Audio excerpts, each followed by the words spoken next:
नमस्कार दोस्तों, स्वागत है आपका एक बार फिर से हमारे इस चैनल समग्र ज्ञान पर। दोस्तों, अगर आप अपने जीवन में कुछ नया सीखने की चाह रखते हैं तो चैनल को सब्सक्राइब जरूर कर ले। जय श्री राम, ओम श्री गणेशाय नमः। स्वागत है आप सभी का एक बार फिर से।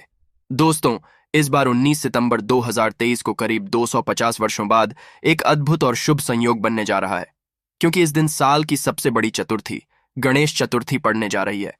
और अगर आप इस दिन घर के इन कोनों में स्वास्तिक बना देते हैं तो इतना धन आएगा कि आप संभाल नहीं पाएंगे। साथ ही इससे आपके घर से बुरी शक्तियों का नाश हो जाएगा और कैसी भी आपकी मनोकामना हो वो तुरंत ही पूरी हो जाएगी। तो आज के इस वीडियो में हम आपको बताएंगे कि गणेश चतुर्थी के दिन घर में इस जगह स्वास्तिक बना देते हैं तो गणेश भगवान बहुत ही शीघ्र प्रसन्न हो कि आपकी सभी मनोकामना पूर्ण कर देते हैं।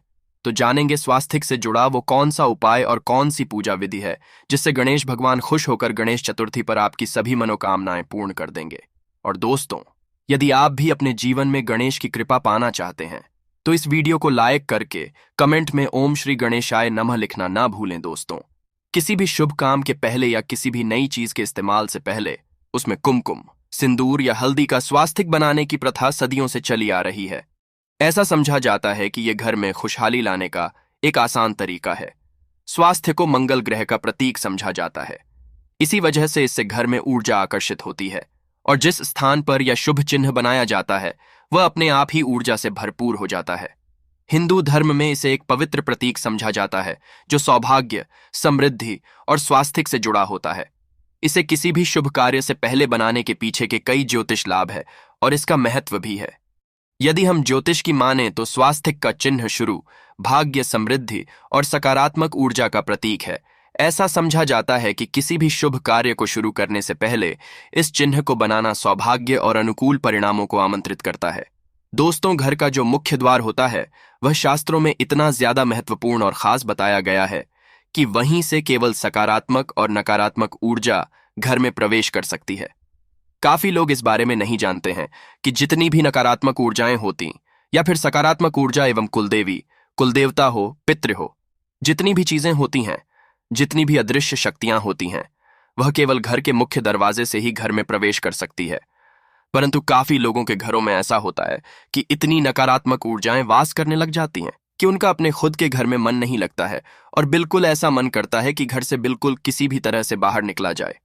और यह चीजें आपने खुद भी काफी बार देखी होंगी कि जब भी आप घर से बाहर रहते हैं उस समय तो आपका मन बिल्कुल ठीक रहता है, परंतु जैसे ही घर में प्रवेश करते हैं इस तरह से लगता है कि ना जाने कितनी नकारात्मक शक्तियों ने आपको घेर लिया है। तुरंत ही बहुत ज्यादा घबराहट, बेचैनी हो जाती है। काफी लोग उनके बारे में बताते भी हैं और पूछते भी हैं। तो दोस्तों, आपको बता दें कि जब भी इस तरह होता है कि घर में नकारात्मक ऊर्जा वास करें तो आप समझ जाएं कि उन दिनों में फिर कोई भी कार्य आपका बनने वाला बिल्कुल भी नहीं है। जितनी भी आप कार्य करेंगे उन सभी कार्यों में बिल्कुल ही निराशा हाथ लगने वाली है, क्योंकि जितनी भी शुभ लाभ, सुख, समृद्धि, धन की चीजें होती हैं वह वहीं पर आकर्षित होती है जहां पर सुख वास करता है। यानी कि सकारात्मक ऊर्जा ये जहां पर वास करती है केवल वहीं सुख बरसता है, नहीं तो नकारात्मक ऊर्जा केवल दुख को ही आकर्षित करती है। दोस्तों, अब आपको यह भी बता दें कि काफी घरों में ऐसा होता है कि पितरों के कारण भी कष्ट होते हैं, क्योंकि अगर पितृ प्रसन्न नहीं होते हैं या फिर पितृ अगर संतुष्ट ना हो तो ऐसे घर में हमेशा ही लगातार संकट घेर के रखता है। कहीं ना कहीं से परेशानी उत्पन्न होती रहती है। जितनी भी मेहनत लोग करते हैं उन्हें उनकी मेहनत का लाभ मिल ही नहीं पाता है। इसीलिए कहा है कि पितरों का साथ होना बेहद आवश्यक होता है। जिस भी व्यक्ति पर पितरों का हाथ होता है तो ऐसा व्यक्ति कभी भी निराशा को अपने जीवन में नहीं देखता है। चाहे उसके जीवन में कितना भी कष्ट हो, पितृ उसके सभी संकट को ढाल की तरह अपने ऊपर ले लेते हैं। इतना ज्यादा महत्वपूर्ण पितरों को बताया गया है। अब आपको यह भी बता दें कि पितरों का जो स्थान होता है वो घर का मुख्य द्वार होता है। घर के मुख्य द्वार पर जो ऊपर वाला स्थान है वहीं पर पितृ और कुलदेवी, कुलदेवता वास करते हैं, जिससे घर के पितृ स्ट्रांग नहीं होते हैं या फिर कुलदेवी, कुलदेवता स्ट्रांग नहीं होते हैं तो उस घर में हमेशा ही नकारात्मक ऊर्जा वास करती है।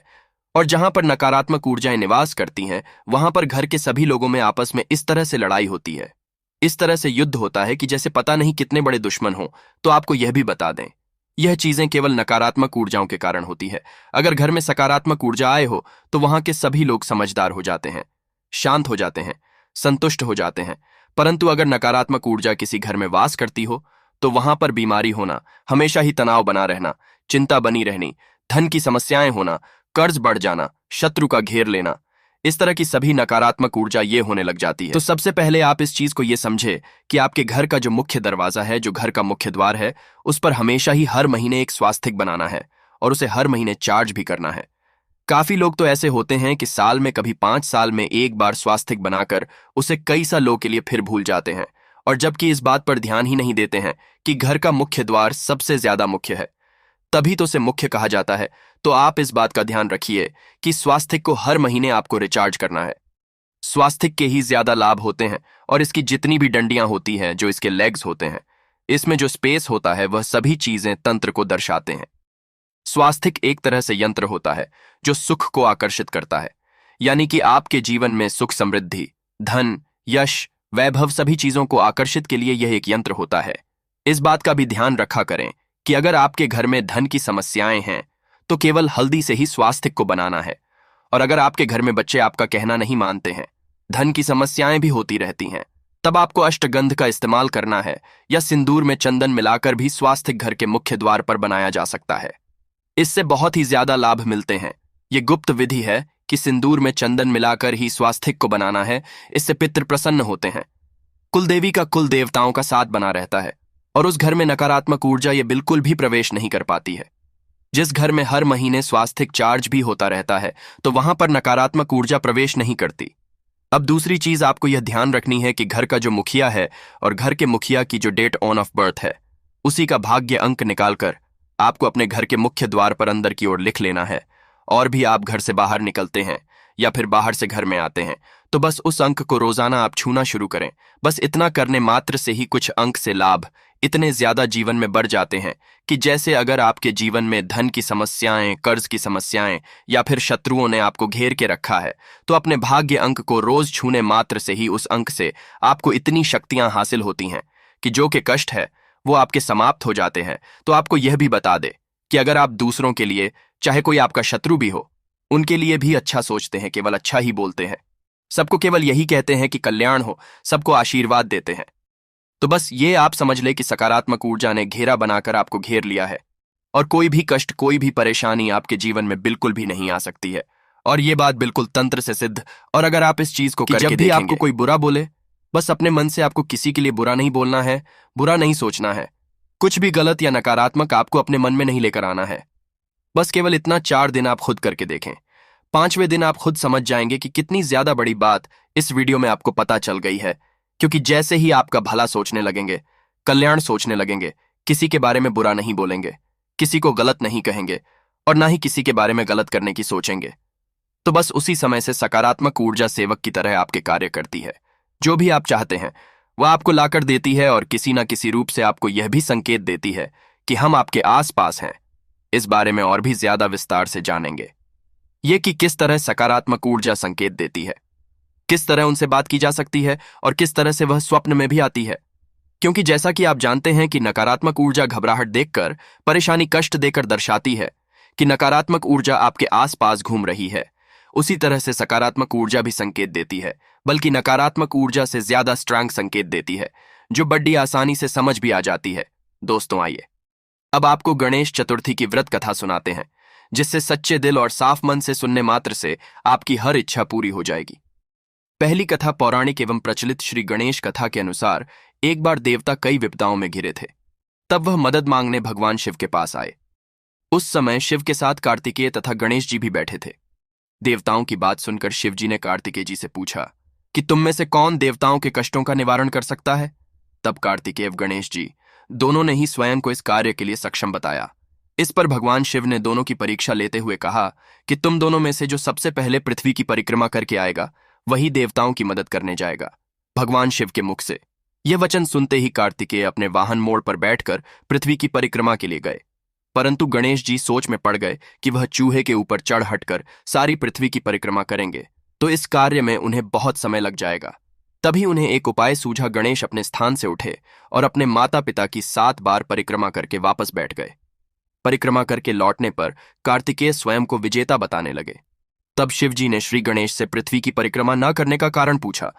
तब गणेश ने माता पिता के चरणों में ही समस्त लोग हैं। यह सुनकर भगवान शिव ने गणेश जी को देवताओं के संकट दूर करने की आज्ञा दी।